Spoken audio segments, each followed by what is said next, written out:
Muito boa tarde a todos que nos assistem hoje. Dia 8 de maio, sexta-feira, aqui em São Paulo, 45º dia de quarentena. Boa tarde, governador Carlos Moisés. Em nome de todo o LIDE, agradecemos muito sua participação e ter aceitado o convite para debater e estar aqui conosco. Boa tarde, ministro Luiz Furlan, chairman do LIDE, que ao meu lado fará a moderação desse debate. Meu nome é João Doria Neto e vamos dar início a mais um LIDE Live do LIDE, Grupo de Líderes Empresariais. Hoje, com a participação do governador do estado de Santa Catarina, Carlos Moisés, que abordará o tema cenário atual nos estados, mais especificamente Santa Catarina, e as medidas em defesa à vida e à economia. Rapidamente passando a dinâmica a vocês que nos assistem, o governador Carlos Moisés fará sua apresentação inicial, discorrendo sobre o tema e, de novo, o cenário em Santa Catarina e o que tem dado certo, o resultado das iniciativas implementadas lá. E, em seguida, passamos para o debate com as perguntas enviadas pelos empresários de todo o Brasil que nos assistem nessa live. Então, a você que está nos assistindo, mande sua pergunta, interaja no debate, participe, porque esse encontro é feito para você. Então, mande sua pergunta ali na caixa de mensagem abaixo do player, por favor, mencionando o seu nome e empresa, junto com a sua pergunta, para que a gente possa direcionar ao governador.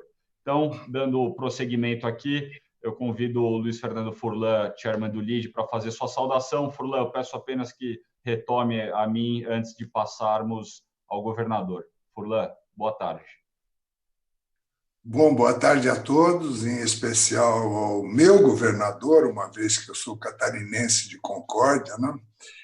E nessa oportunidade, né, de nós podermos mostrar para os associados do LIDE o que é que está acontecendo em Santa Catarina.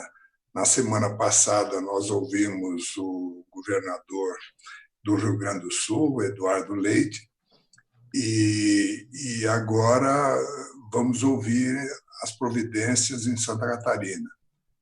Santa Catarina é um estado que, embora tenha um território relativamente pequeno em relação à Federação Brasileira, se destaca muito em vários setores, inclusive na economia, nas exportações, setores muito fortes regionalmente, e também é um estado onde eu acho que é o único do Brasil onde a capital não é a cidade mais populosa, que é uma coisa surpreendente até para quem não conhece o estado.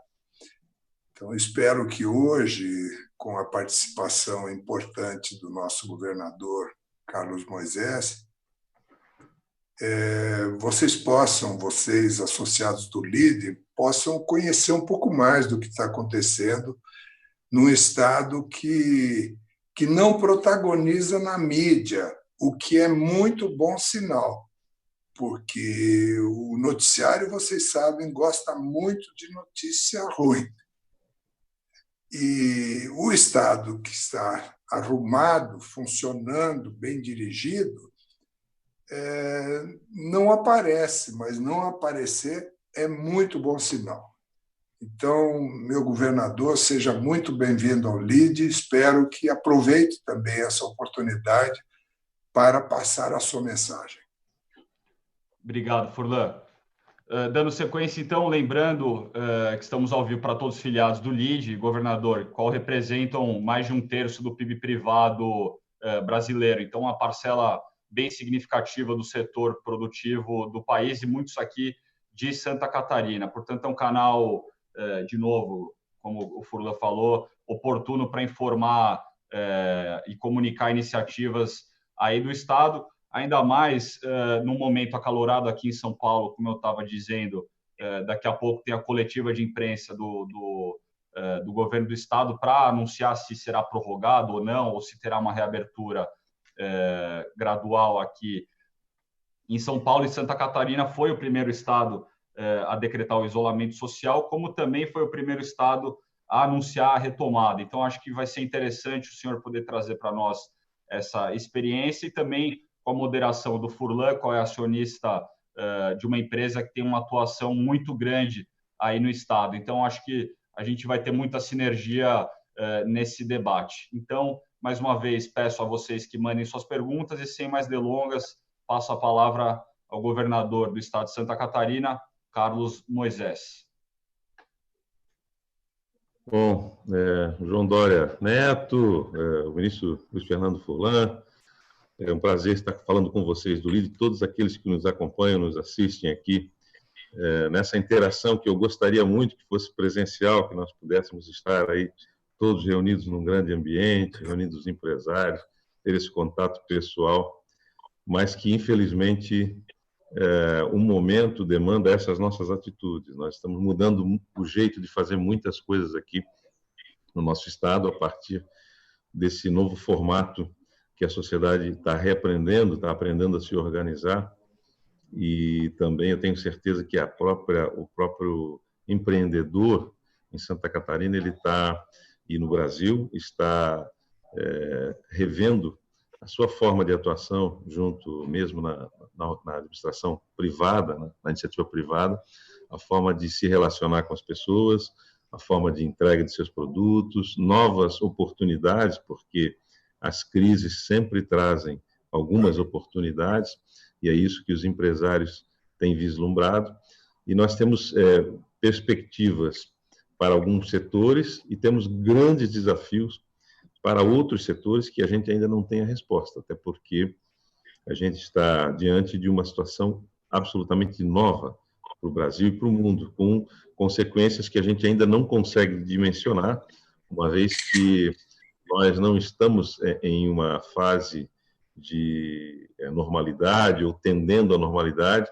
No nosso estado, nós não enfrentamos ainda, de fato, o grande problema, que é o pico desta curva, né, de contágio, que é o que todo o esforço a gente fez no sentido de amenizá-la, de suavizá-la. Vamos tentar abrir aqui uma apresentação para que a gente possa se guiar aí. Deixa eu maximizar ela aqui. Pode fazer. Não sei se vocês já conseguem me ver aqui. Tá aberto, sim, já. Está aberto? Aqui. Então, a ideia, quando Santa Catarina se depara com um movimento que é mundial, que é pandêmico, a ideia de preparação. No primeiro momento, nós tínhamos um conceito previamente estabelecido aqui, né, que era a iniciativa primeira, proteger a vida. Mas proteger a vida sem dissociar, obviamente, de resguardar a nossa economia, né, de resguardar as nossas atividades econômicas, todas as atividades que o Estado, na verdade, indiretamente participa. Então, a gente entendeu que o objetivo econômico era um objetivo integrado a esse movimento. E, por outro lado, nós tínhamos o desafio de saber como a nossa gente, o nosso povo iria reagir, de que forma isso iria acontecer no nosso Estado, e um conceito previamente estabelecido. O conceito era: quando nós começaremos a tomar as medidas, até porque nós tivemos um tempo para analisar o cenário mundial, a partir de novembro de 2019, e chegando então, entrando no Brasil em 2020, nós tínhamos um conceito prévio em Santa Catarina, o que acabou fazendo com que o nosso Estado, como a gente conversava antes aqui, se tornou a primeira unidade da federação a decretar o isolamento social. O conceito que tínhamos era, na medida em que detectarmos um caso de transmissão comunitária da Covid-19 ou do coronavírus, em Santa Catarina, nós iniciaremos o isolamento social e o faremos por fases, obviamente, né? Mas primeiro o isolamento. E esse isolamento seria muito profundo, num primeiro momento, para que a gente pudesse depois, então, atuar em conjunto. A economia, né, o resguardo da economia, como eu citei há pouco, e a saúde dos catarinenses. E isso veio caminhando juntos. Nós paramos tudo, esse é o conceito, para se fortalecer e para pensar um pouco. O tempo de parada tinha um objetivo, não era só o achatamento da curva. O achatamento da curva é o objetivo primário. Mas por que achatar a curva? Para ter tempo para se preparar. E de fato, isso aconteceu. Nós conseguimos esse modelo, funcionou em Santa Catarina, porque os nossos números revelam isso. Os números de óbitos, eles são menores do que os óbitos que acontecem em diversas outras unidades do país. Hoje nós estamos com 63 óbitos e pouco mais de 3.000 casos detectados. A detecção dos casos, a gente sabe que ela não é um número preciso, porque demanda testagem, obviamente, mas um número que é muito preciso, que não falha, é o número dos óbitos. Pode haver subnotificação de óbitos? Pode, mas a gente acredita, com a gestão que nós estamos fazendo integrada aqui da saúde, de hospitais públicos, privados, filantrópicos, que a gente consegue, havendo a síndrome respiratória, que liga os casos, ou pode ligar a Covid-19, nós fazemos a análise e isso vai para uma plataforma. Esse tempo de remodelou não só o sistema de saúde, na questão logística, física de atendimento, mas também a inteligência de dados. Isso foi fundamental, porque a saúde de Santa Catarina, e não deve ser assim nas demais unidades do Brasil, da federação, ela sempre esteve muito fora dos BIs, da tecnologia de controle, da tecnologia de controle de fluxos, de processos, de atividades, enfim. Havia ilhas em todos os setores da saúde, algumas delas, inclusive, de forma ainda muito precárias, muito arcaicas, produzindo informações de forma manual. Isso nos deu tempo para remodelar, nós criamos estruturas que hoje nós temos aí, gerando boletins diários, as pessoas acessam o nosso número de leitos disponíveis para todo o estado, nas unidades distribuídas nos hospitais de Santa Catarina, sejam eles filantrópicos, sejam próprios do estado. Nós fazemos um portal de transparência, conseguimos nesse portal de transparência apresentar os dados diários de evolução, as nossas curvas, o perfil dos infectados, o perfil dos doentes, o perfil de óbitos e assim por diante. Então, num esforço de transparência que não havia, e não havia por diversas razões, mas eu acredito que uma delas também é porque a saúde, essa engrenagem saúde no estado é uma engrenagem gigantesca, que precisa realmente de um esforço para se comunicar. Ela tem muitas faces, muitos vieses, ela interage com os municípios, ela interage com a iniciativa privada. Nós sabemos que são serviços públicos, que são permitidos, concedidos, enfim, a exploração da iniciativa privada, mas saúde, educação, transporte público, segurança, todos eles têm e devem estar, né, sob aí a observação, o regramento estatal, porque são, na essência, serviços públicos também. No segundo momento desse fechamento, da preparação de números, de dados e de uma estratégia para a aquisição dos nossos ventiladores, que é o grande desafio para todos os governos, né? Preparar leitos de UTI, não só com ventiladores, mas com monitores, ter o RH adequado, ter um grupo de pessoas que vão movimentar isso.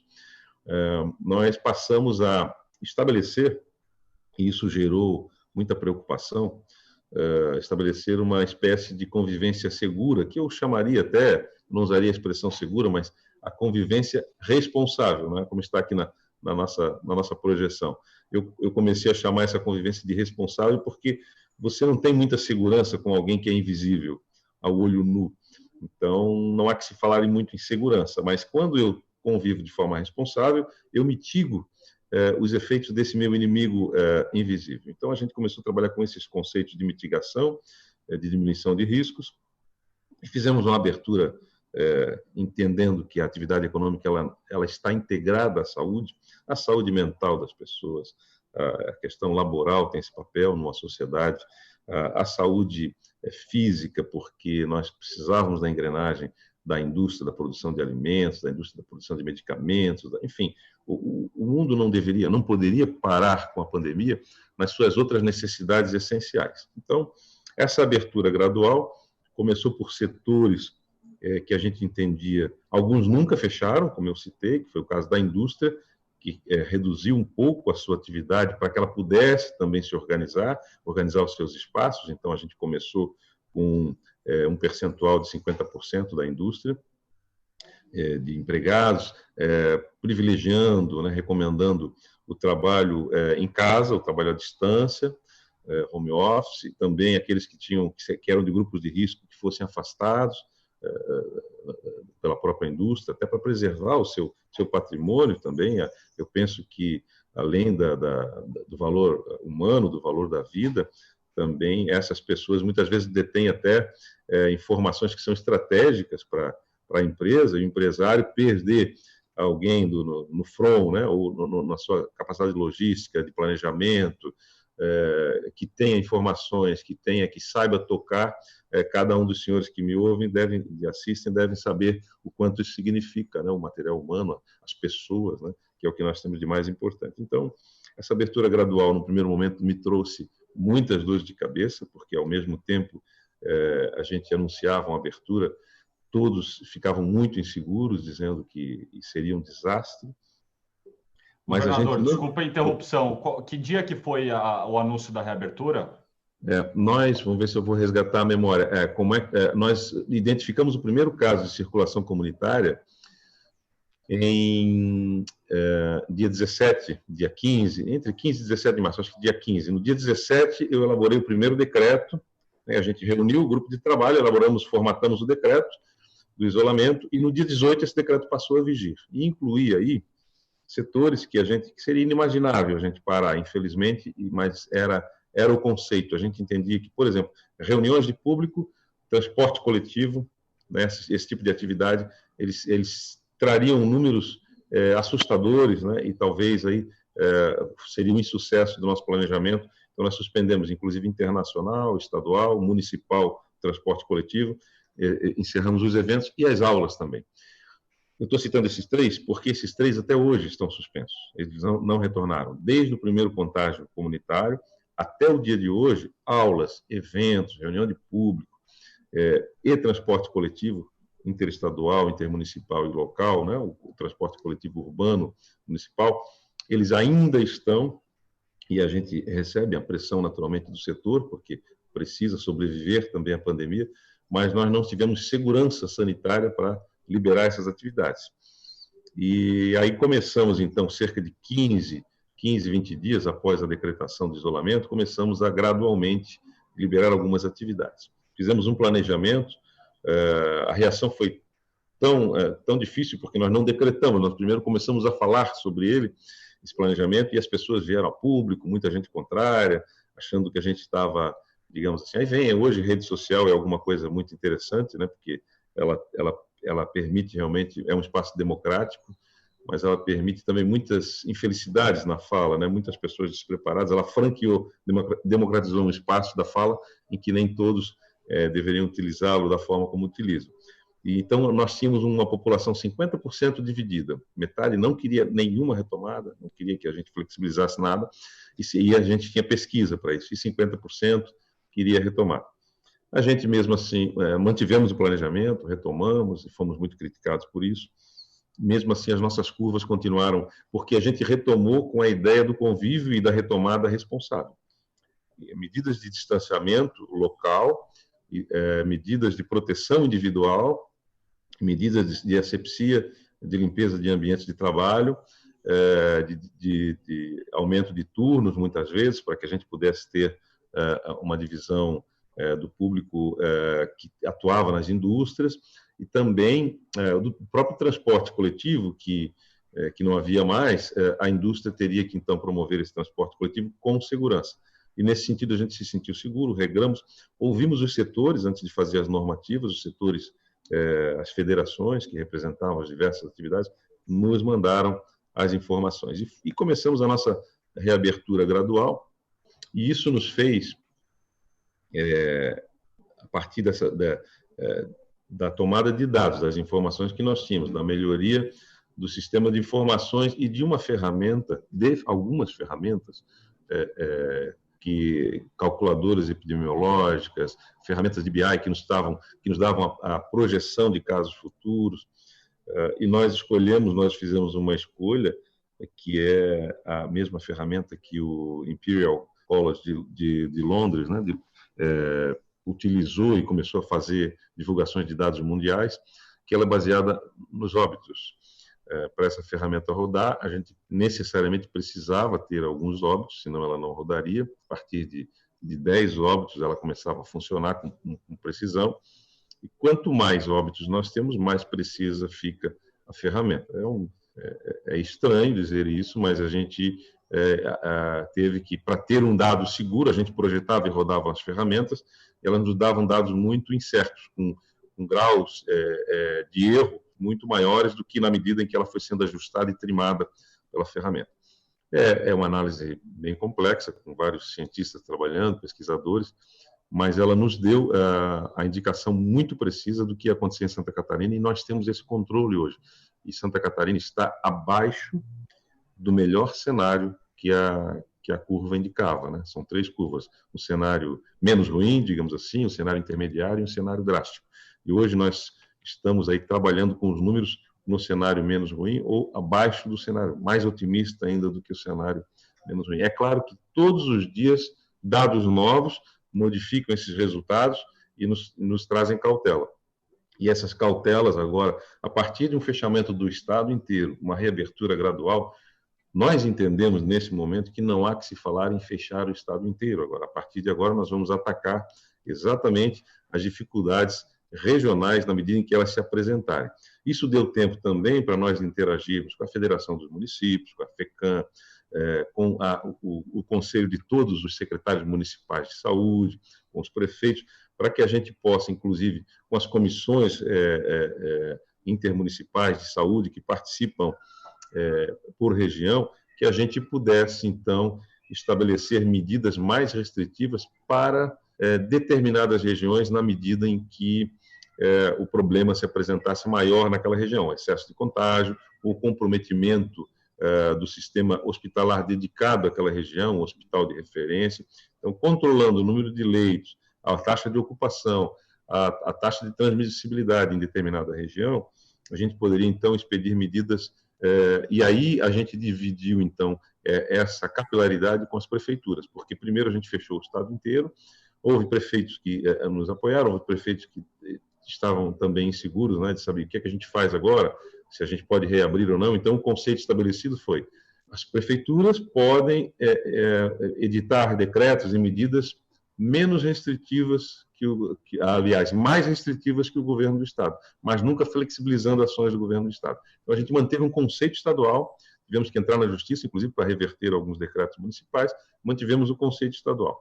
Hoje, a gente flexibilizou. Então, agora as medidas mais restritivas podem ser tomadas por grupos de municípios ou por município, porque é permitido. Esse é o conceito que nós iniciamos o trabalho e ele se mantém de pé, inclusive pactuado com o próprio Ministério Público. Esse é um entendimento amplo, né, da questão jurídica e legal dessa situação. Então, hoje a gente monitora regiões, como citamos há pouco, até o meio-oeste de Santa Catarina, regiões do extremo-oeste também, que estão apresentando alguns casos, inclusive ligados até à atividade empresarial, industrial da região.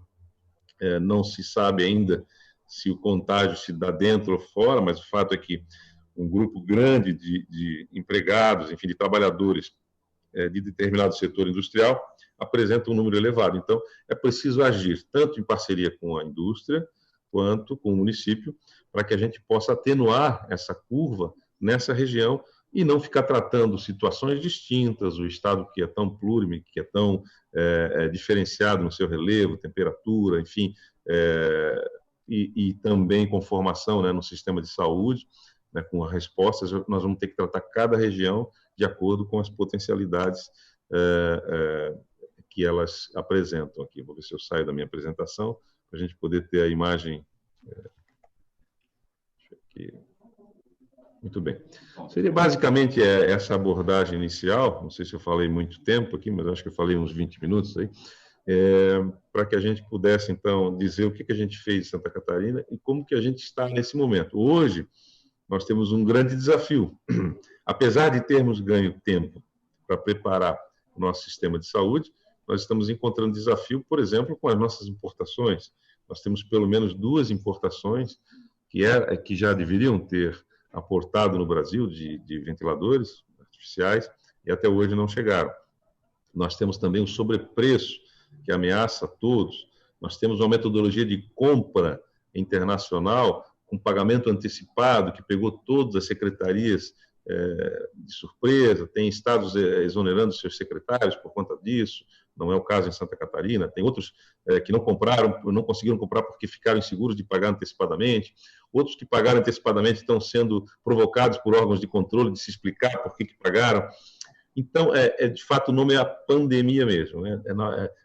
A novidade que veio nos pegou todos de surpresa, não havia uma escola para que a gente pudesse seguir, olha, a receita é essa, né? Faça isso, prescreva tal medicamento, aplique tal vacina e a compra é fácil, né?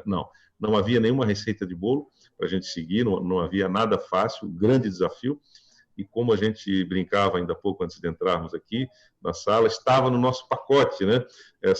Quem diria, né? Que é nosso próprio perfil da eleição desse governador aqui, que vem do setor público, obviamente, mas que uma atividade, né? Atividade de segurança, enfim, bombeiro militar, tinha contato com a administração pública estadual, mas nunca foi político na vida, nunca desejou ser, e se transformou no governador aí em alguns meses, né?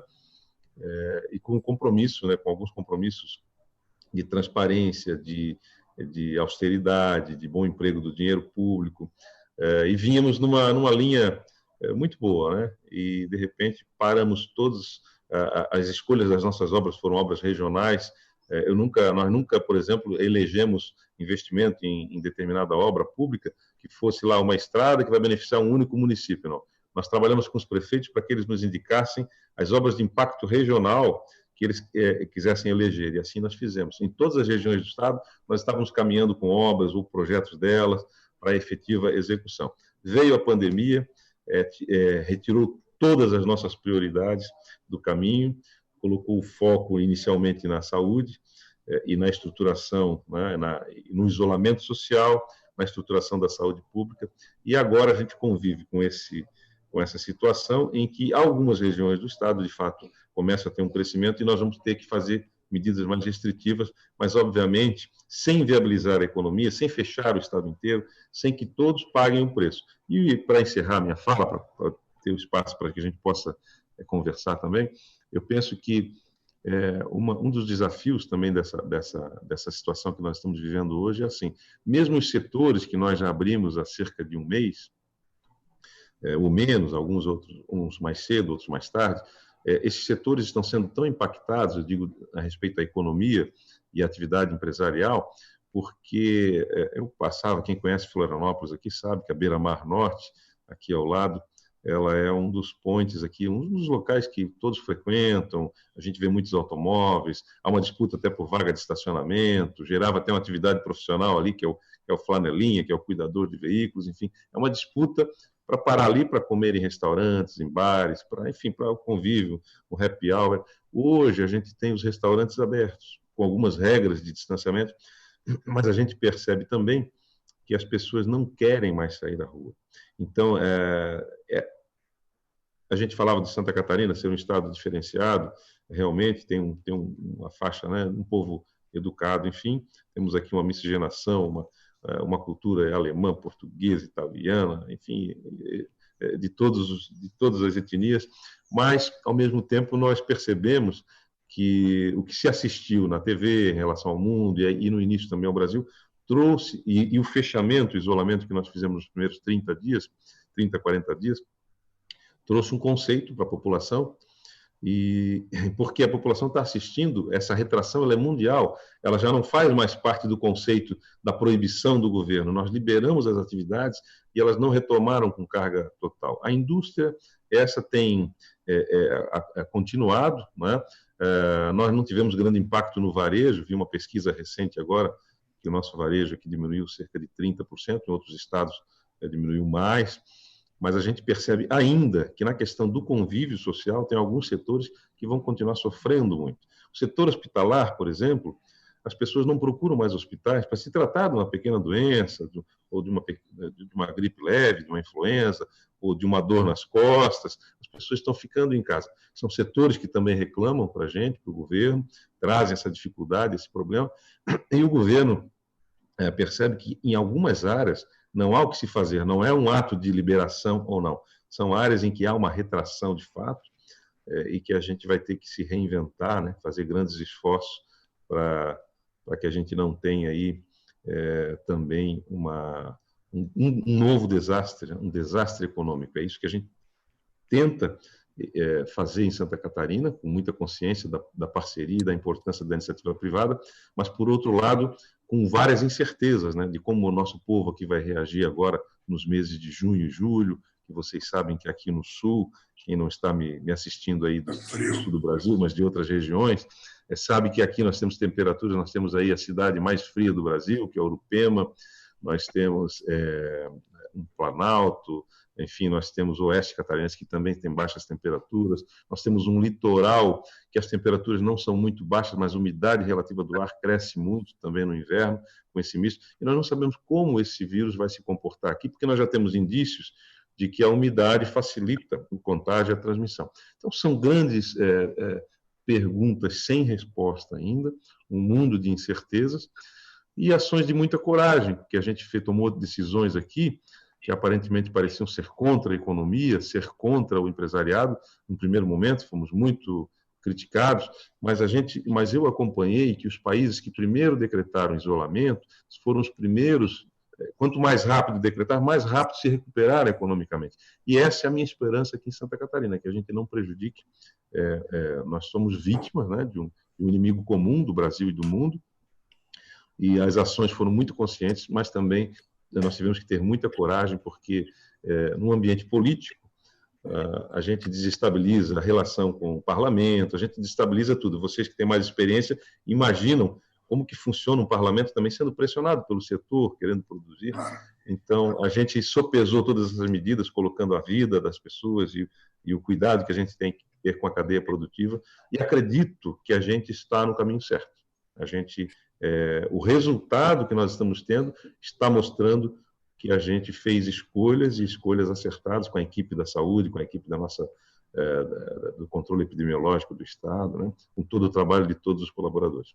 Seria isso à disposição aí dos senhores. Muito bom, governador, muito bom. Eu me lembrei agora, nas suas últimas palavras, o que dizia meu avô, Atílio Fontana, que foi fundador da Sadia e também vice-governador, e só não erra quem não faz. Não é mesmo? Porque nessa hora, não fazer é a pior solução. Ao mesmo tempo, em fazendo, existe uma curva de aprendizado que foi muito bem descrita na sua apresentação. Eu também pensei da sua apresentação essa questão da tecnologia, porque acho difícil que outro governador coloque em primeiro plano o uso da tecnologia. E como Santa Catarina tem esses polos de Vale do Silício, né, de Floripa, lá no Vale do Itajaí, em Blumenau, né? E nós até fizemos um evento do LID aí que foi na ACAT, não é isso? Onde tem as startups aí em Florianópolis, e ficamos muito impressionados com a quantidade de jovens que estão aí militando em novas tecnologias. Eu acho que isso ajuda muito. Também pensei a questão da educação e da medicina, porque a crise propicia um avanço na telemedicina, né? Agora mesmo, de manhã, a minha filha precisava de um colírio de receita, e a oftalmologista mandou para ela uma receita virtual, não é? Que as farmácias aceitam, porque acessam o sistema e tudo.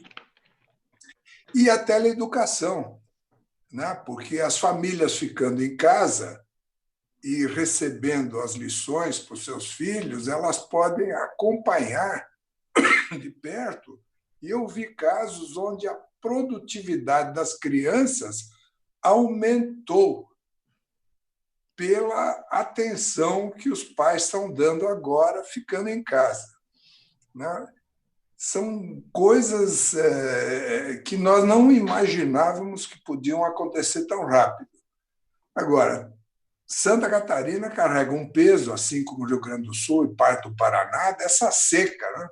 Extraordinária seca que acometeu a região sul e que vem prejudicando, inclusive, um bem essencial que é a água, né? Então, mas felizmente, como eu lhe disse aí no nosso aquecimento, Santa Catarina tem um bombeiro no comando, um coronel bombeiro e advogado ainda, que então está preparado para enfrentar essa necessidade. Gostaria dos seus comentários sobre os pontos que eu levantei.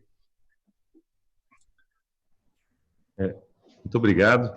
Essa foi uma eleição inusitada, nós diríamos, né? Quem não tem histórico político, e a gente tomou a decisão pela confiança que a sociedade nos deu. Foi uma eleição com 71,09% de votos, né? Uma eleição importante para um governador, histórica, porque nós nunca tivemos esse número aqui. E aí eu assumi o compromisso. Como eu sempre trabalhei na área técnica, na área do bombeiro, e sempre comandei, enfim, a gente sempre valorizou muito a atividade técnica, a atividade feita da forma como ela deveria ser feita no setor público. Então, eu me envolvo muito diretamente nas ações do governo, todas elas, e então, o que está acontecendo na pandemia não é um fake, uma imagem do governador, né, que vai à Defesa Civil. Eu tomo decisões diariamente com a equipe. Eu vou lhe interromper, porque veio nesse momento a inspiração. Se essa sua experiência de comandar uma organização e de ser bombeiro, não dá para dar uma consultoria lá em Brasília, perto daquele palácio que o pessoal lá está inventando coisas? Tá certo. Essa eu não esperava, essa daí. Mas veja... Porque é do seu partido, não é? Não, o presidente está sem partido, já foi. Ele correu a eleição pelo meu partido, mas hoje ele parece que está... Dá umas dicas para ele, porque, afinal de contas, o que você está dizendo encaixaria muito bem lá. Tá certo, ministro. Na verdade... E aí, através desse conceito técnico, a gente trouxe o... Às vezes, ficar calado é a melhor solução para algumas pessoas, né? Na verdade, a gente precisava ouvir os cientistas, ouvir as pessoas, né? Então, esse foi o conceito, isso foi o divisor de águas. Quando alguém trouxe para mim, identificamos o primeiro caso de contágio comunitário, o senhor precisa fechar o Estado, a gente para e pensa, puxa, né? Quanta interação, né? Quanto desdobramento vai ter essa ação. Mas aí sentamos com os técnicos, estudamos, é isso, então vamos fazer. Então, talvez, realmente, se fosse um viés mais político, que fosse ouvir mais as pessoas, talvez esse é um momento que não dava para ouvir muita gente. Se você ouvir as pessoas, elas vão te dizer, não, pelo amor de Deus, não faça isso. Se você ouvir os 295 municípios, você vai ficar igual uma biruta, né? Você vai estar um dia com uma posição, outro dia com outra. Então, nós tomamos a decisão e como um primeiro escalão de governo, esse compromisso falava da eleição, né, 71% de votos, na nossa campanha a gente dizia, nós vamos colocar técnicos, pessoas que vão responder tecnicamente. Acho que esse também, quis Deus que eu estivesse aqui, porque estava nesse pacote, a gente está se esforçando para que a gente não tenha, de fato, um agravamento da nossa crise. Ela não terminou ainda, nós não estamos aqui festejando, mas eu costumo dizer para as pessoas, estamos no início do enfrentamento dessa crise. E ela ainda se desdobra em outros fatores, pela impossibilidade, por exemplo, de compra, né? De preparar a nossa rede hospitalar. Então, são vários os desafios que estão se apresentando. Mas até aqui nós estamos tendo sucesso. E também um sucesso muito de acordo com a parceria da população catarinense. Aí se levantou a questão da telemedicina, que é uma reinvenção, né, do setor, da teleeducação, da tecnologia, falou da visita aqui da CAT, enfim. Santa Catarina tem essa vocação realmente para o uso da tecnologia, está se despontando no Brasil, e o Estado de Santa Catarina não poderia ficar de fora. Nós temos hoje, no nosso governo, nós fizemos esse ano, implantamos um laboratório do Estado dentro da ACAT. Nós temos um laboratório nosso para soluções para o setor público. E a gente vem desenvolvendo, em 2019, desenvolvemos muitas soluções. Abastecimento de veículos por aplicativo. Hoje nós tínhamos 2.688 contratos de licitação para abastecer nos postos de combustíveis, em 2.600 licitações, enfim, uma série de fornecedores. Hoje nós temos um único contrato. Os veículos públicos eles abastecem por aplicativo no posto mais próximo da sua região e com valor menor de oferta naquele segundo, naquele momento, e ainda com 2,6% de desconto no preço final do combustível. Ou seja, eu abasteço enquanto Estado mais barato que você, em qualquer hipótese, em qualquer lugar do Brasil e de Santa Catarina. Então, nesse conceito de pregão eletrônico, economizamos mais de 40 milhões de reais, eliminamos o papel, o documento físico não existe mais, nós tínhamos quase 1 milhão de processos físicos, extraviavam, ficavam em gavetas, hoje estão todos com certificação digital, tramitando no ambiente, com backup nas nuvens, enfim, com armazenamento. Nós transformamos essa relação do processo administrativo, isso nos gerou uma economia só de papel e selo de 29 milhões de reais no ano, sem contar as economias produtoras. São coisas incríveis. Se eu ficar falando aqui da empolgação que nós temos, e aqui tem o secretário Tasca, que é o secretário de administração, tem que destacar o nome dele, porque é um grande parceiro e que nos ajudou muito nesse desafio, junto com toda a sua equipe, obviamente que ninguém trabalha sozinho, mas ele tem também esse viés, né, da tecnologia, da inovação. Enquanto trabalhou na Polícia Militar, ele também promoveu muitas melhorias. Hoje nós temos um botão de pânico para mulheres, né, que são vítimas de violência doméstica. Nós temos a chamada de atendimento por aplicativo, com georreferenciamento da pessoa que está na rua, com seu telefone previamente identificada, então validado, certificado, o chamador, e a viatura mais próxima fica localizada em função da posição do equipamento, do celular que ela utiliza, enfim. Nós estamos hoje utilizando a tecnologia para monitorar também o nosso isolamento social, o percentual de pessoas que ficam em casa, o percentual de pessoas que estão na rua. Com o uso de tecnologia, conseguimos coibir, inclusive, alguns movimentos festeiros, né, que estavam sendo feitos em oculto, em locais ermos, mas que expondo pessoas a risco, enfim. Então, a polícia vai lá, ela orienta, ela termina aquele evento, enfim, ou notifica as pessoas para não repetir. Então, a tecnologia, sem sombra de dúvida, ela nos ajuda. São mais de 10 milhões de reais a eliminação, a revisão de contratos de impressora. Governador, eu acho que a gente disse que o mundo será outro, né, a partir desse evento.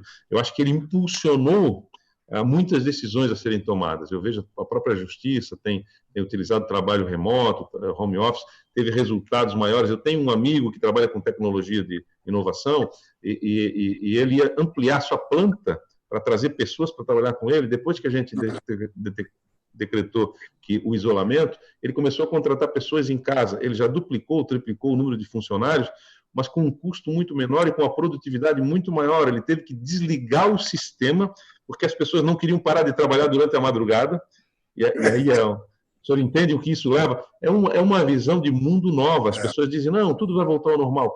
Particularmente, eu acho que algumas coisas não serão mais como antes. A gente quer que tudo volte ao normal, que a gente volte a se relacionar, enfim, diminua o distanciamento, mas algumas lições e algumas reinvenções desse sofrimento que nós estamos passando hoje ficarão para sempre. Vai ter um novo normal. Novo normal. Queria aproveitar e complementar nessa pergunta do Furlan, em uma delas, a gente viu que a tecnologia para o enfrentamento da crise é um dos seus pilares, do governo do Estado de Santa Catarina nesse combate. A minha dúvida é se essas tecnologias de modelagem, enfim, outras soluções para o combate são feitas parcerias com empresas privadas aí de Santa Catarina. Nós tivemos grandes parceiros, né? O Social Good Brasil, o Brasil Social Good, é isso? Não lembro. SGB, é isso?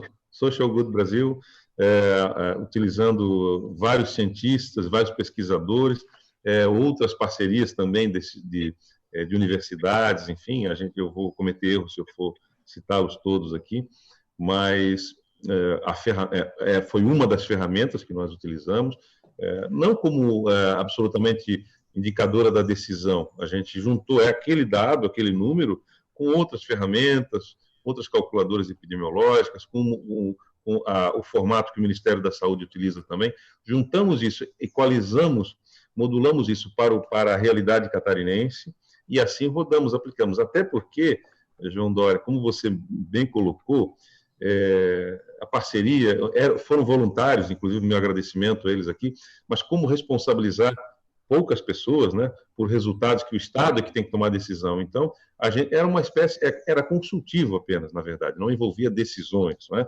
Eles faziam o esforço deles de forma voluntária, muito parceiros. A gente pegava aquele número, cruzava com outros dados, rodava outras ferramentas. A Defesa Civil também tem o NIETA, aqui, uma outra ferramenta preditiva dessa inteligência, né, de dados.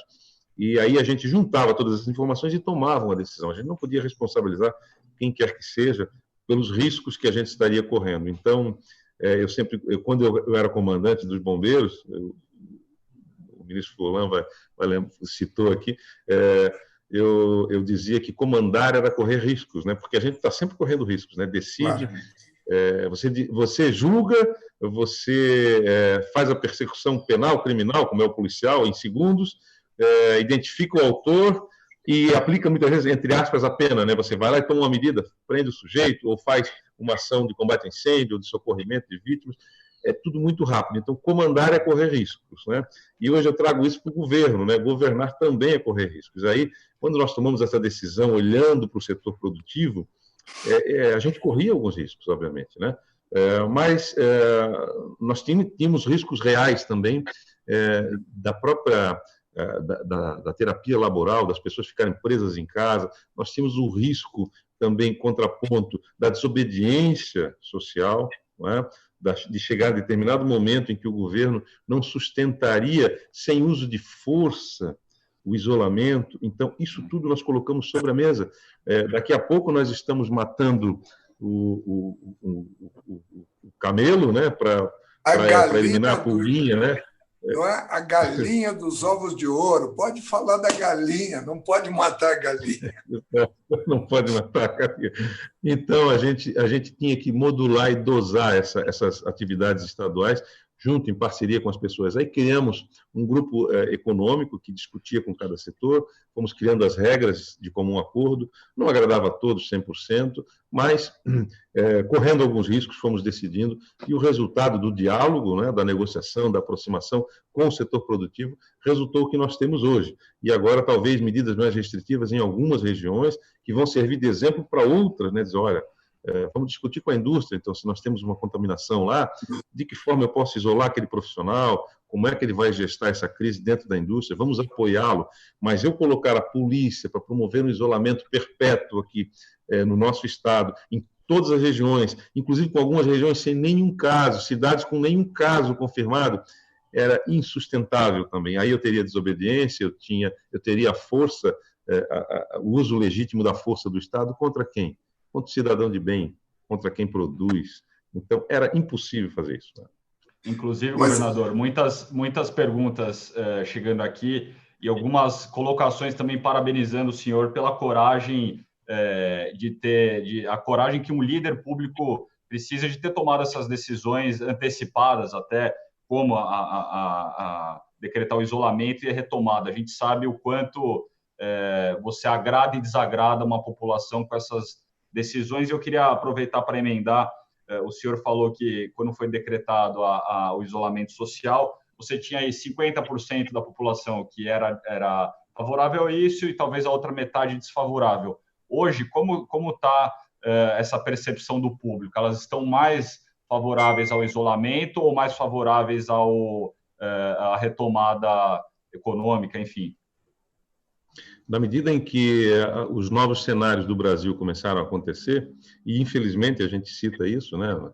Os nossos irmãos cariocas, os nossos irmãos paulistas, enfim, o norte e nordeste do Brasil, quando chegou esse impacto no sul e sudeste, quando chegou no norte, na região, a gente percebeu que as pessoas começaram a acreditar um pouco mais que essa doença não é uma doencinha, não é uma doença simples, corriqueira, é uma doença que pode comprometer as suas funções vitais e você pode morrer E a gente tem dados agora de pessoas sem comorbidades indo a óbito.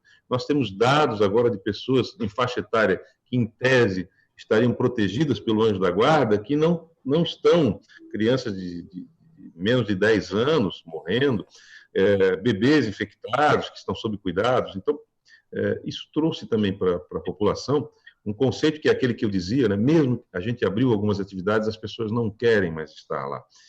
Então, abriu um conceito assim do convívio responsável. Na indústria, na produção de alimentos, na indústria de metal, mecânica, enfim, todos os setores, ter o convívio responsável. O cidadão fazer sua parte também, enquanto trabalhador, enquanto empreendedor, e levar a sério as regras do Estado. Eu fui abordado por muitos empresários aqui em Santa Catarina, dizendo: governador, a gente não quer fazer nada de errado, a gente quer que o senhor diga o que tem que ser feito, que nós vamos aplicar na indústria. E isso aconteceu. Nós temos essa cultura, um povo muito educado, muito bom, e isso nós colhemos alguns resultados, alguns mais positivos, outros nem tanto. Então, mas nós precisamos, sem radicalismo, nós precisamos ir sem minimizar os riscos dessa doença, conviver também, porque nós temos um grande paradoxo, que as pessoas não gostam de falar. Para uma pandemia parar de contagiar as pessoas, eu preciso contaminar as pessoas, né? Mas isso não pode acontecer de uma vez só, senão o impacto no meu sistema hospitalar e muita gente vai morrer. Então, eu preciso falar do convívio responsável com o vírus, que é dizer o seguinte: eu não tenho remédio, eu não tenho vacina, mas eu vou preparar o meu hospital. Se você precisar, você vai ter. Se você corre o risco, é público de risco, fique em casa, não saia. Se você precisa sair, saia com regras de convívio, regras de segurança. E esse conceito foi muito assimilado pela população, está funcionando, está dando certo. Quanto tempo isso vai durar, os impactos que a gente vai ter daqui para frente com o inverno, talvez seja o grande desafio de Santa Catarina. E a notícia de Blumenau, que quando abriu o shopping, aumentou o contágio, porque Blumenau não aparecia nos top 5 de estatística, e de repente agora parece que já está no 3º lugar, né? Não é isso? Aconteceu mesmo? Está com 285 casos, Blumenau, espiei aqui agora no meu BI ali. Nós estamos hoje com 63 óbitos, 3.213 infectados no estado de Santa Catarina, positivos para a Covid-19. Esses 3.213 estão divididos em 157 municípios, dos 295 do nosso estado. Os 63 óbitos estão em 34 municípios. Nós temos um equilíbrio entre masculino e feminino, não é? Um percentual de infectados. Isso. Agora, esse dado de número de infectados por município, por região, ele depende estreitamente da testagem, da capacidade de testagem. Então, toda vez que o Estado chega lá e entrega um kit, 70 mil para os municípios de kit rápido, de exames rápidos, testes rápidos, ou que o Ministério encaminha para o Estado, ou que o próprio município compra, adquire, os números vão mudando naquele município, o que nos leva a crer que a subnotificação ela é em torno, aqui no nosso estado a gente estima entre 6% e 8%, 8 vezes menos, né? Do que efetivamente os casos existem, e a gente acredita que a nossa taxa, o percentual, né, a taxa de letalidade, etc., ela vai diminuir na medida em que a gente testar mais. Então, eu não acredito hoje que tenha município que não tenha caso positivado para a Covid-19, raras, pode ter uma rara exceção. Blumenau, essa questão do shopping, eu acho que, de certo modo, as imagens não foram felizes, mas talvez houve uma certa injustiça com o povo de Blumenau, porque o que aconteceu? A gente sabe da notícia de que o shopping iria abrir pelas regras do Estado, ele abriria a partir do meio-dia. Então, as pessoas acostumaram à ideia de que o shopping sempre abre o quê? Às 10 da manhã, não é assim que funciona o pessoal do shopping, né? Aqui, pelo menos na capital, os grandes shoppings são assim, 10 horas da manhã e fica até 8, 9 horas da noite o comércio, e praça de alimentação, cinema, vai até 1 hora da manhã às vezes. Esse shopping abriu ao meio-dia, então já tinha muita gente querendo ir ao shopping e que ficou represada na frente. Quando abriram, houve aquele movimento intenso, e mais a música, né? Então deu a ideia, né? Havia ali uma pessoa executando o instrumento, deu a ideia de uma festa, mas eu achei que isso foi divulgado como exemplo para o Brasil e para o mundo, eu achei que acabou sendo injusto com o Blumenau, né? O Blumenau tem um povo muito ordeiro, muito educado, e os casos de Blumenau, eles têm que representar realmente, a Blumenau é a 3ª maior cidade do estado em número habitacional, de população, né? Então, eu estou com 285 casos confirmados, Florianópolis 373, que é o segundo município, e Joinville está com 256, que é o município mais populoso. Então, está falando dos 3 municípios aí mais populosos de Santa Catarina. Então, eu não vejo assim. Outra questão também que o Ministério, eu acho que o Ministério da Saúde não deve ter falado isso, mas alguém consultou o Ministério e chegou uma informação equivocada para os meios de comunicação de que Santa Catarina teve um surto, um pico na sua curva. Na verdade, nós juntamos plataformas nesse nosso afã de juntar tecnologia. Nós juntamos plataformas que notificavam gripe comum, a plataforma privada dos laboratórios privados, aquele que os municípios depositavam as suas informações de teste. Quando nós juntamos, isso subiu para a plataforma. Então, nós saímos de um total de casos de, por exemplo, 1.500 para 2.000 casos. Então, poxa, Santa Catarina aumentou 500 casos em um dia, aproximadamente isso.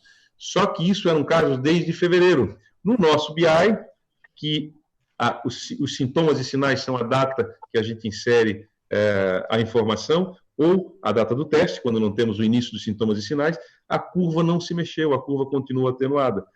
Para outras ferramentas, Santa Catarina teve um grande aumento de casos num único dia. Então, isso começou a gerar uma série de especulações de que nós seríamos o novo epicentro da pandemia, e por isso que eu digo que a gente tem que ter esse cuidado com as informações públicas, né? Furlan, se você me permite... Não, Furlan, nós temos muitas perguntas chegando aqui e o tempo curto. Então, se você me permite, eu vou passar algumas perguntas ao governador, que vai nessa linha econômica. Eu acho, Furlan, que na sequência você pode levantar alguns pontos nessa linha econômica devido ao seu contexto, né? Que eu tenho certeza que você tem. Mas vamos lá. Primeiro, fazer uma observação aqui de uma pergunta do Daniel Rodrigues da Abrace, que estava parabenizando o senhor pela coragem em liberar o comércio antes de outros estados.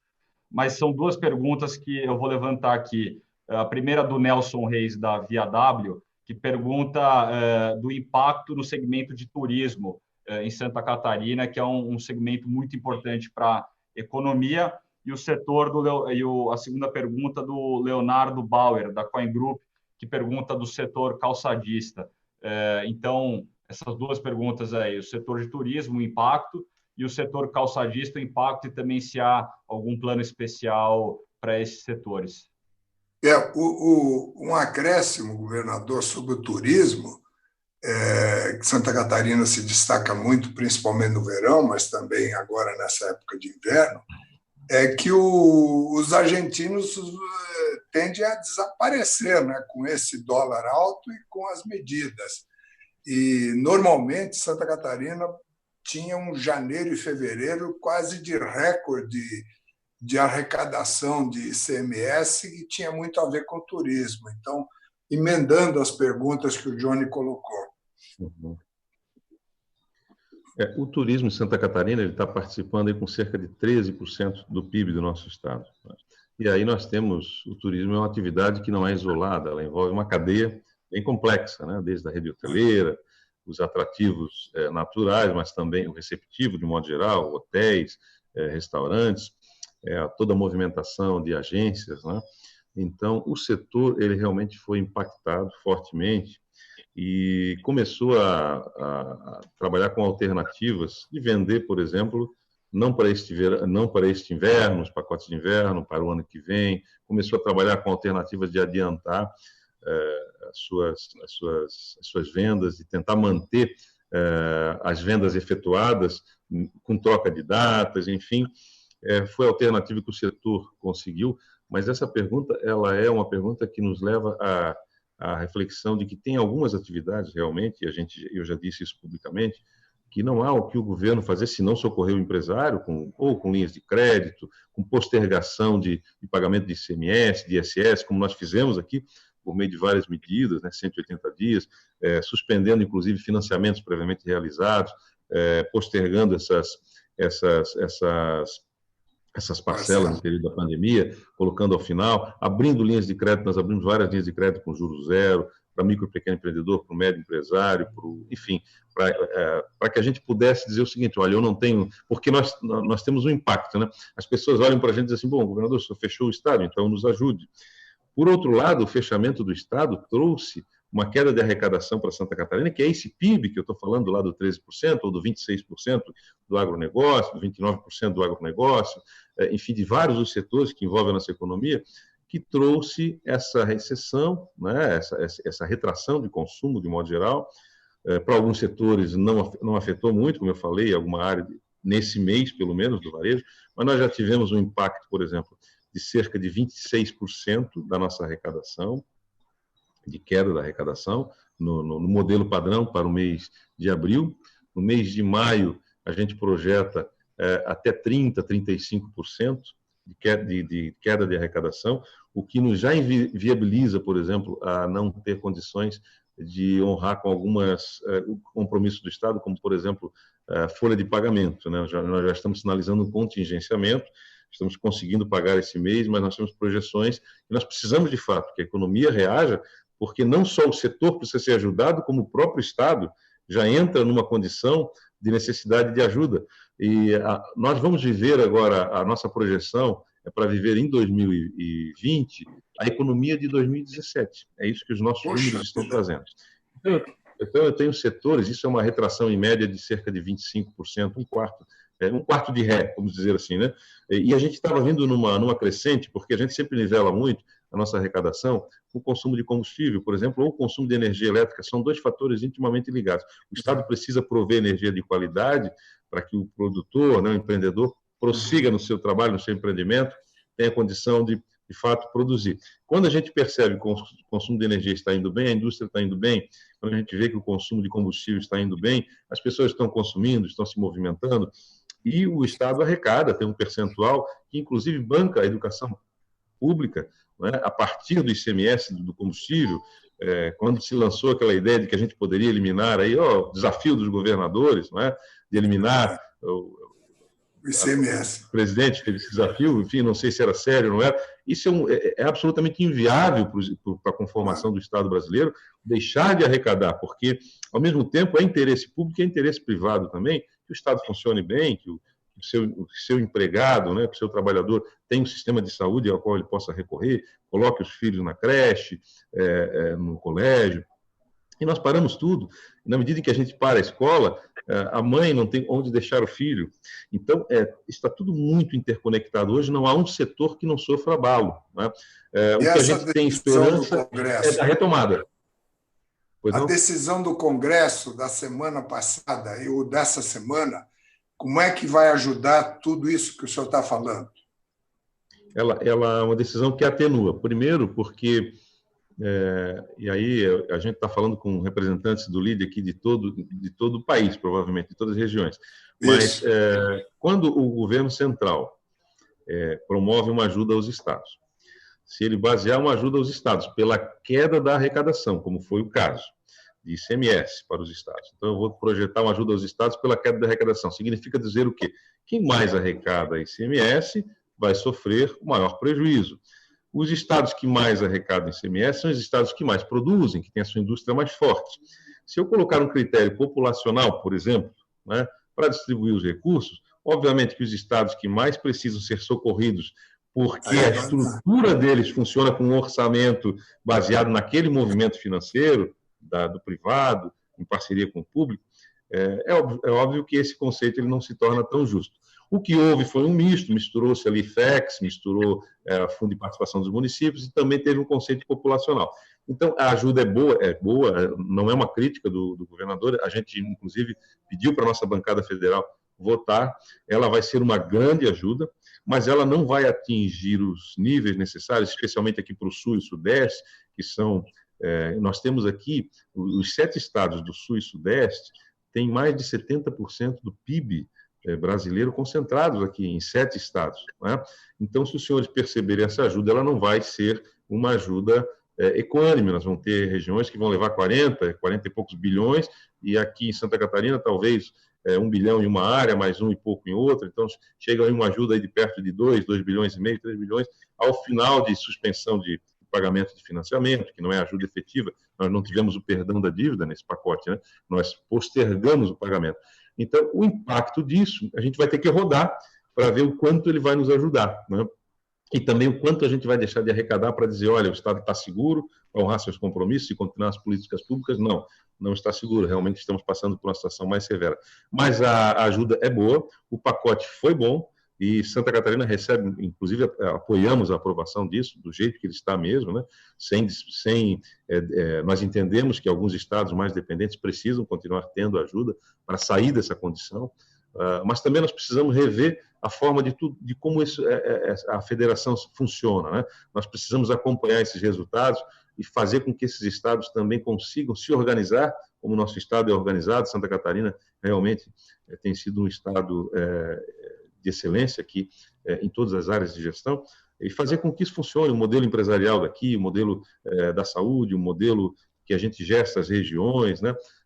Enfim, nós vamos ter que passar pela pandemia para saber exatamente quem sobrevive a ela na questão econômica, aí para dizer assim, olha, esse setor ainda é cedo, né? Eu sei que o setor sofre, sangra, mas ainda é cedo para dizer o resultado final disso. Até porque eu passava, e digo de novo, na região onde tem muitos hotéis aqui, os hotéis estão liberados, mas a gente vê os hotéis apagados, né? A gente vê que os hotéis não estão com as lâmpadas ligadas. Então me dá a impressão, eu não peguei o número ainda da ocupação hoteleira, mas eu tenho a impressão que esse impacto é geral, mesmo estando liberado, as pessoas não estão consumindo, não estão movimentando, de fato, alguns setores da economia que dependem do consumo, né? É claro que todos eles dependem do consumo, mas alguns têm a sua produção já encomendada no ano anterior, 2, 3 anos, há uma dependência, né? Setores, por exemplo, como os de alimentos, né? Setores supermercadistas, as pessoas estão mais em casa, estão comendo mais em casa. Então, um dos lugares que andam muito frequentados são os supermercados, são os grandes mercados, né? De alimentos. Governador, aproveito para tirar uma dúvida. Essas iniciativas e decretos tomados em Santa Catarina, eles são compartilhados com os outros governadores de outros estados? O que tem sendo feito, o que tem dado resultado, enfim? Nós temos um fórum com os 27 governadores, né, os 26 estados, mais o Distrito Federal, e também temos um fórum que a gente chama o COSUD, né, que é um grupo que se ajuda, reúne frequentemente.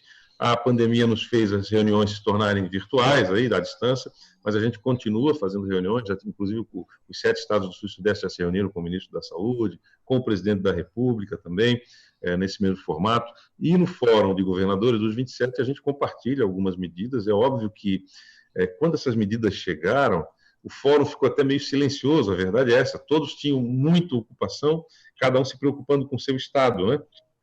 E vocês podem perceber que as medidas não foram equânimes, não foram parecidas no Brasil todo.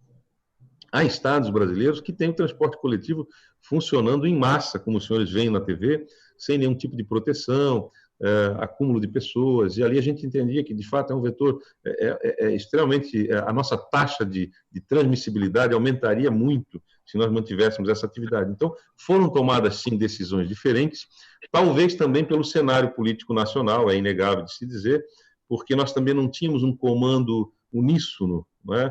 Isso é um fato, né? De um conceito, né? Esse é o conceito, isolamento social para todos os estados. Não. Nós tínhamos uma tensão, uma corda o tempo todo esticada, dizendo isso é uma loucura, vai morrer mais gente pela economia do que pela Covid.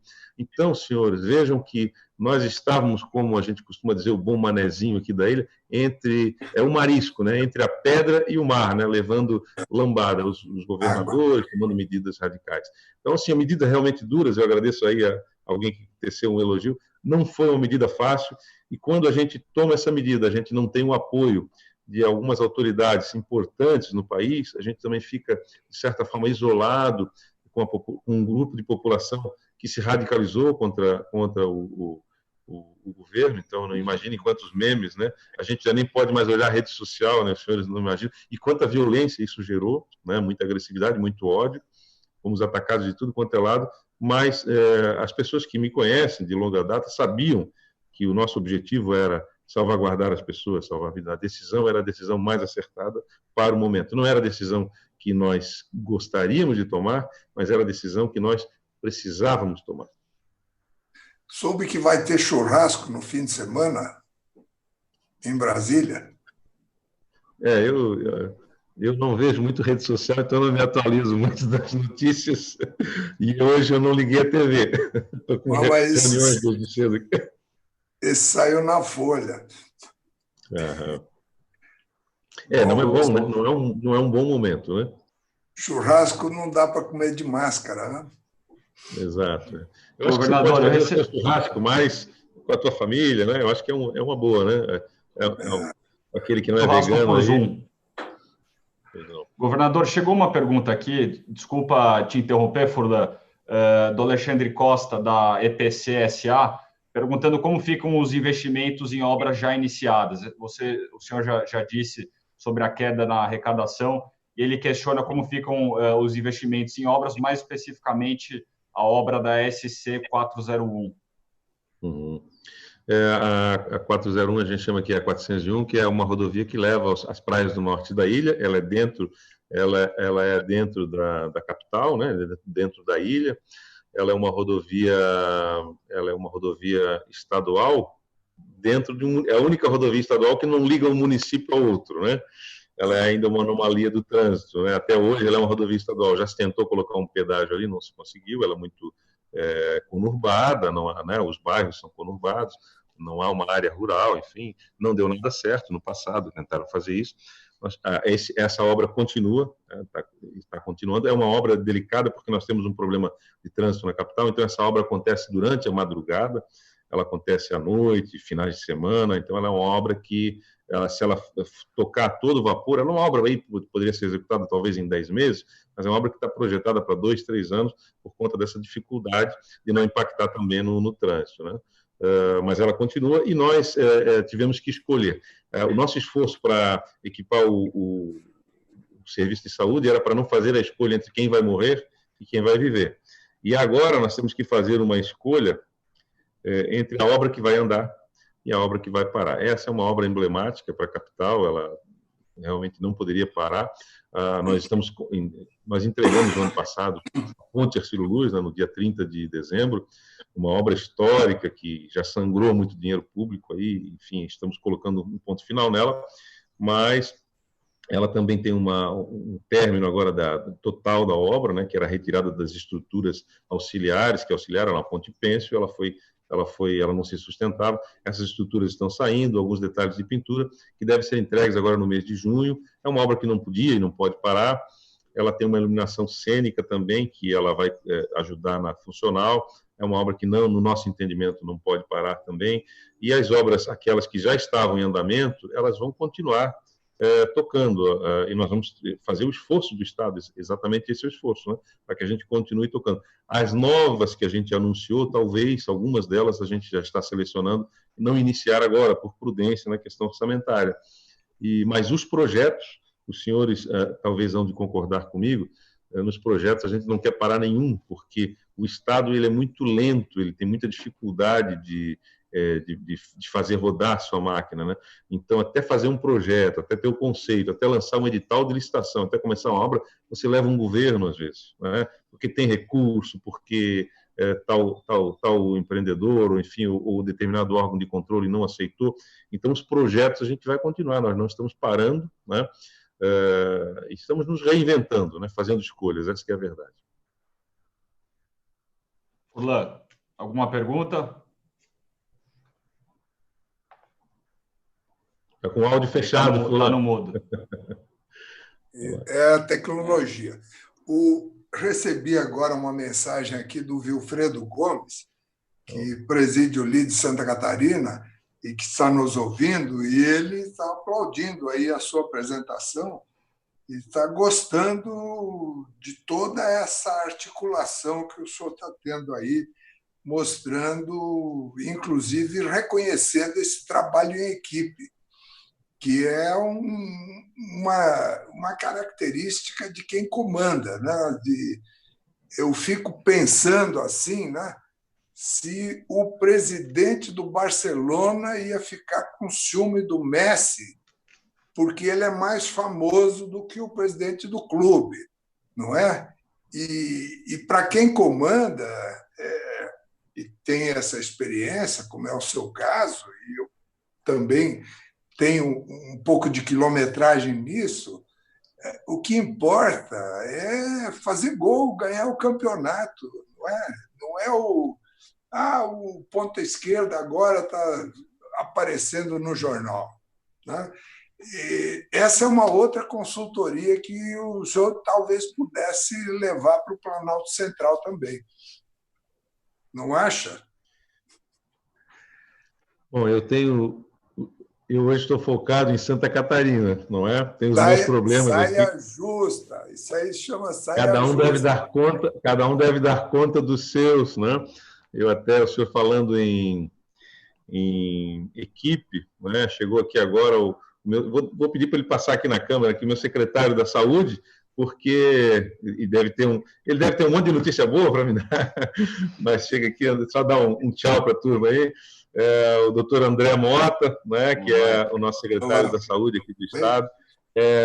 Sem equipe nós não fazemos nada, não é? Então, o governador, ele é o maestro, digamos assim, ele ouve as pessoas e toma decisão, mas realmente trabalha em equipe. Governador, eu tenho uma dúvida em linha do que você tem dito, de como é importante você comunicar e fazer que as pessoas colaborem em um momento difícil desse. E você tem hoje um fenômeno muito complicado que qualquer coisa, qualquer decreto, qualquer medida que é tomada, você leva porrada de um lado, outro lado aceita e é favorável e colabora. Mas a gente vê muitas vezes, por exemplo, eu tenho visto uma notícia da história dos respiradores em Santa Catarina. Em São Paulo foi a mesma coisa, as pessoas criticando a compra de respiradores porque foi feito sem licitação, sendo que você está num momento que você não pode esperar 120 dias para fazer uma licitação, etc. Eu queria saber como que o senhor lida com esse fenômeno social das pessoas levantando pontos que não fazem sentido, e como que o senhor tem feito para manter a população responsável, com aquela segurança responsável e colaborando nesse momento de pandemia, nesse momento grave? Ótima pergunta. Além do peso que é governar um estado, né, como Santa Catarina, da responsabilidade que já era em 2019, de fazer equipe, eu que não vinha de um histórico político, tive que rapidamente contactar as pessoas que eu conhecia, aquelas que eu também não conhecia, iniciar o trabalho e tocar. Os resultados estavam muito bons, o nosso estado era a menor taxa de desocupação do país, abaixo de praticamente 5%, praticamente pleno emprego. O nosso estado era o estado que tinha... a movimentação econômica do nosso estado estava ampliando aí 4 vezes mais do que o crescimento normal do Brasil. Nós tínhamos aí o acréscimo de arrecadação dos tributos estaduais aumentando todos os anos 12%, 13%. Então, nós pagamos a dívida toda da saúde, quase R$1 bilhão dos outros governos. Nós fizemos muita coisa. O nosso esforço da saúde foi redobrado, porque, inclusive, pagando esse valor atrasado, nem contar para o investimento de 12% contava, né? Enfim, nós tivemos muita dificuldade no primeiro ano, mas entregamos um bom resultado para Santa Catarina. E, quando começou a pandemia, tomamos algumas decisões, e essas decisões, como você bem colocou, né, alguns não se agradavam delas, né, e outros apoiavam. Eu até penso que nós temos uma questão que é emblemática para mim, e aqui, no meio de empresários, eu falar isso, mas eu sou obrigado a falar, né? Os setores vêm ao governo e pedem uma liberação. De repente, há uma multidão, né, quando a gente libera determinada atividade, criticando a decisão do governo, e os empresários não reagiram na mesma intensidade no momento em que eles pediram a liberação, né? Alguns realmente até desapareceram, né? E aí a gente chamou para conversar. Olha, vocês têm que mostrar que a atitude de vocês será responsável, né? Isso é corresponsabilidade. quando a gente estabeleceu uma norma para você voltar e você disse eu vou. Então, faltou um pouco disso aí, mas hoje isso já está sanado, as federações se manifestaram, né, colocando apoio ao governo, mas nesse primeiro momento eu fiquei sozinho. Isso eu tive que administrar com decisões duras, firmes, eu me senti extremamente só, e que ainda acontece hoje. Você vê hoje, por exemplo, o setor do futebol, respeito muito, gosto do futebol, meu Avaí aqui na ilha, mas o que acontece? Querem liberar o campeonato. Nós não temos hoje como liberar o campeonato. Ao mesmo tempo, nós temos uma pressão da mídia toda dizendo que, olha, o campeonato e agora e tal, como é que vai funcionar, e as pessoas e os empregos. Se eu liberasse um campeonato, e não é por conta da pressão, eu tenho absoluta certeza que não devo liberar, mas se nós liberássemos hoje, esse mesmo grupo ia também ter seus comentários de crítica. Então, os senhores vejam como é difícil trabalhar nesse meio, e é uma crítica extremamente pesada. E aí veio, então, já que se critica o governo por todas as suas atitudes, porque também vários setores deixam de arrecadar, vários setores ficam aí com o fígado pouco paciente com o poder público. Os próprios meios, os veículos de comunicação ficam também perdendo os seus espaços de propaganda, todo mundo se retrai nesse momento de pandemia e dá a impressão que a culpa é do governo, que o governo é responsável por tudo. Então, nesse momento dos ventiladores também, vocês lembram da escola base em São Paulo? Eu lembro que isso foi em 1994. Eu penso que as pessoas não devem repetir aquilo, né? Nós tínhamos 3 casais naquela época que retiraram uma escola do zero, a escola tinha 17 alunos, levaram para 70 e poucos, 73 alunos, reformaram a escolinha, trabalharam de madrugada, fizeram um esforço sobre-humano e, de repente, alguém acusou eles de crimes contra, né, a questão da pedofilia, ou coisa do gênero. Né? Eles execraram publicamente aquelas pessoas sem ninguém ter absolutamente uma prova real contra nenhuma delas. As crianças foram ouvidas em delegacias de polícia, desacompanhadas de psicólogos. A aversão era induzida muitas vezes, é possível, né, se pegar uma criança de 3, 4 anos, conversar com ela, tal coisa foi feita com você? Sim. E a partir dali aquilo se torna uma versão original. Faltou a boa técnica policial, faltou o policial falou antes da hora, deu entrevista, ou outros veículos, enfim. Um dos julgamentos da história que não foi feito pela justiça, foi feito pela opinião pública, apoiado pela imprensa. E a gente tem o nome dos jornalistas que apoiaram, a gente tem o nome... Até um certo dia, quando as pessoas já estavam quase linchadas pela opinião pública, Luiz Nassif lembrou e disse, mas se essas pessoas... Lembram do jornalista Luiz Nassif, né? Se essas pessoas forem inocentes.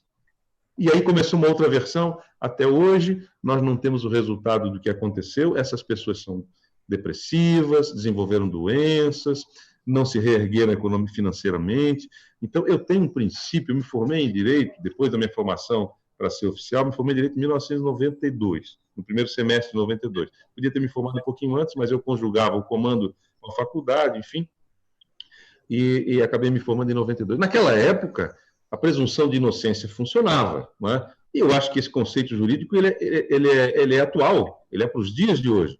Então, eu acho que a gente não pode perder, e o jornalismo tem que ser bem feito. Eu vi pessoas, jornalistas aqui de Santa Catarina, induzindo nas suas entrevistas, assim, mas e fulano, mas e Beltrano, como se ele fosse uma autoridade policial ou um promotor, que esse sim tem que fazer a sua oitiva, tem que indagar, né? Ele fez a persecução criminal, a persecução penal, a investigação na frente das câmaras, sabe? Eu acho que nós precisamos renovar esse conceito, e aí o Vilfredo é um especialista da área de comunicação também, né? Ele sabe do que eu estou falando. Eu penso que nós temos que rever muitos conceitos, e o governo está sendo execrado por ter pago adiantado, onde todos pagaram adiantado.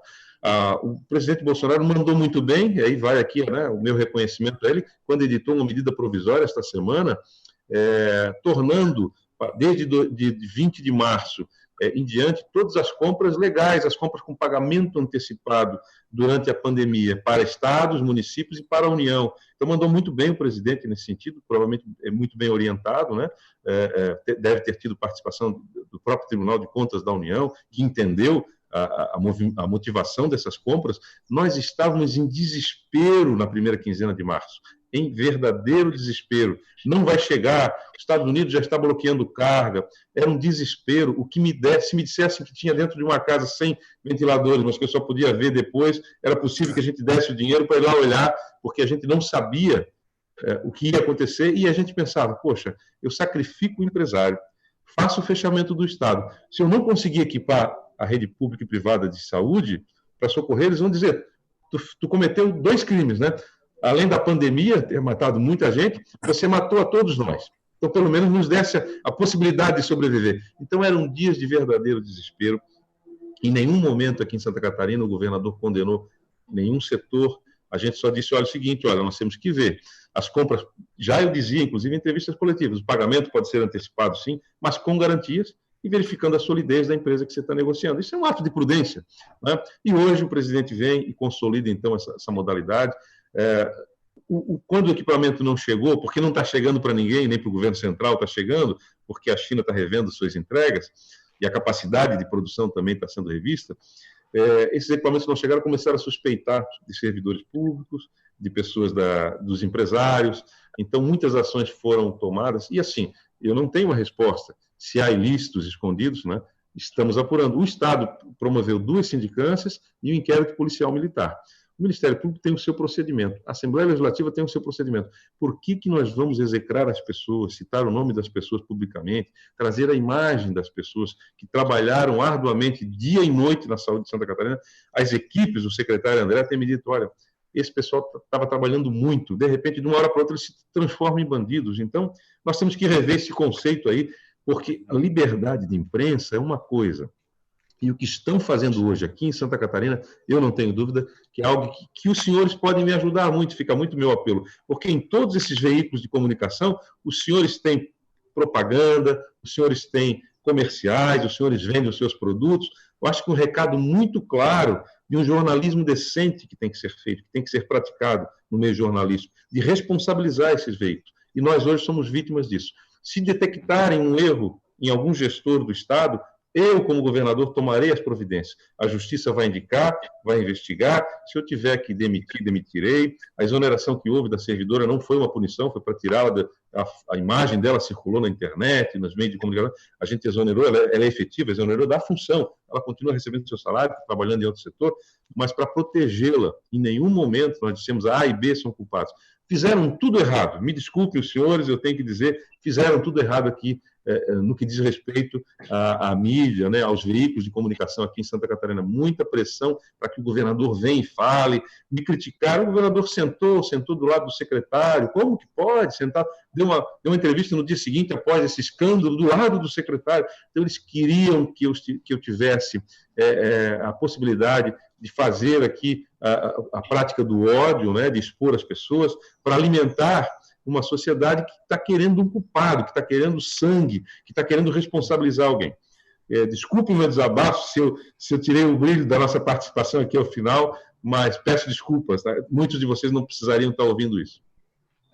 Valeu o desabafo, governador. Governador, acho que o senhor, de novo, é admirável a qualquer chefe de Estado hoje, que talvez esteja na situação mais delicada do século, ter essa coragem, exige muita coragem e não vou dizer frieza, mas boa cabeça para estar lidando com isso, porque qualquer decisão que é tomada, você vai receber de um lado um tratamento e de outro tratamento. Então, parabéns pela coragem e vamos sempre desejar boa sorte ao senhor e contar Obrigado. Nesse desabafo que o senhor fez a todos aqui, que apoiem, porque a união nesse momento é muito importante. Quando um governador diz e relata alguma coisa, não há nenhum outro motivo a não ser a realidade do que ele está vendo de perto, né?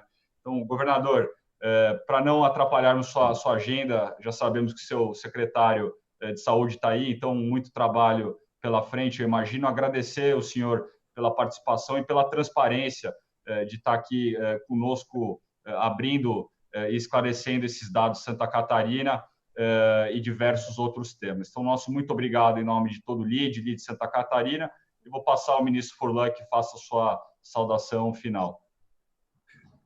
Governador, excelente participação, e acho que todos nós do LIDE aprendemos muito.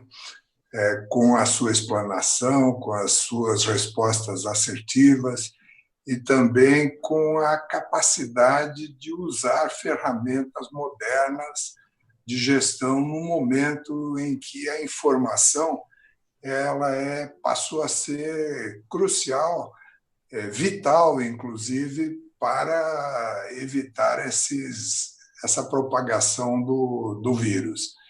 Eu fico muito feliz de ter participado e lhe agradeço muito em nome de todos os assistentes e os também associados do LIDE, que ainda vão ver alguns através do que nós vamos deixar no site disponibilizado.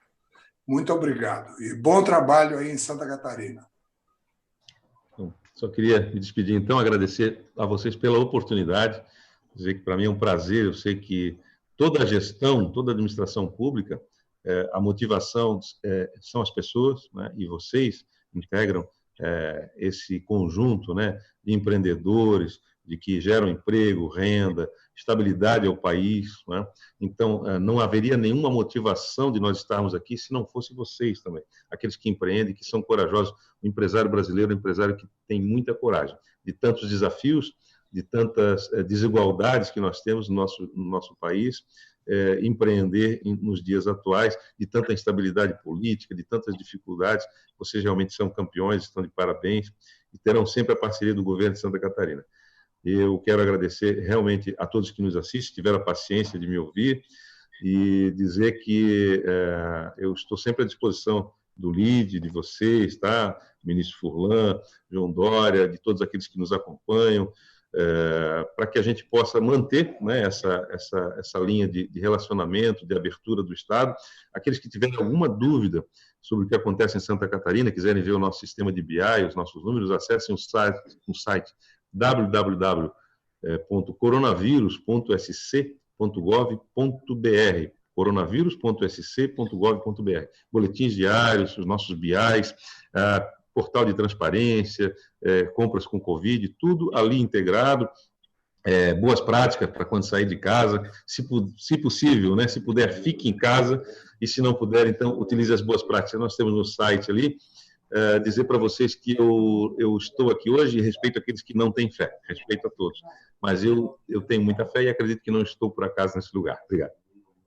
Perfeito, governador. Conte sempre com o LIDE Santa Catarina como uma plataforma de diálogo aí com o setor privado e os formadores de opinião. Então, mais uma vez, muito obrigado, boa sorte e bom final de semana ao senhor. Obrigado, Furlan, e obrigado a todos que nos assistem.